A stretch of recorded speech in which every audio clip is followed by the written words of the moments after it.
আমি দুনিয়া দিয়ে গেলাম কোটি টাকা, দুনিয়া আমার দিলে কি 1500 টাকা। এই তো দুনিয়া। আমার টাকা পয়সা আছে, ধন দৌলত আছে, আমি চলতে পারতেছি, কোনো কিছু অভাব নেই, তারপরও সুখ আসে না কেন? মনের সুখ নাই, মনের সুখ নাই। টাকার সুখ আছে, মনের সুখ নাই।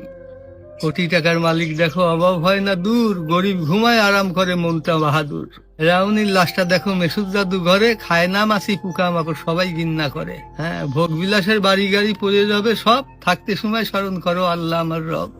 তেমন টাকা পয়সা কখনো আমি কোটি টাকার মালিক হয়ে গেছি, এখন ইন্ডাস্ট্রি সব বহু কিছু আমার হয়েছে, কিন্তু এখন চলে যাচ্ছি। আমার দেবেন আপনি কি হয়তো 500-600 টাকার কাপড়, 500-600 টাকার বাঁশ, 1500 টাকা আমার বাঁশ দিয়ে কাপড় দিয়ে দিয়ে বিদায় করলেন। আমি দুনিয়া দিয়ে গেলাম কোটি টাকা, দুনিয়া আমার দিলে কি 1500 টাকা। এই তো দুনিয়া, এই তো দুনিয়া। এইটা মানুষ বোঝে না। বোঝে বোঝে বোঝে, দুনিয়ার লোক আরো দরকার, আরো দরকার, আরো দরকার, দুনিয়ার লোক। তারা কত হলে থামবে? আল্লাহ খানা দিয়ে পেট ভরাতে পারে, কিন্তু টাকা দিয়ে, ধন সম্পদ দিয়ে ভরাবে কবরে। যখন যাবো কবরের মাটি খাবো তখন ভরবি, তাছাড়া আর ভরবি না। তাছাড়া কখনো ভুল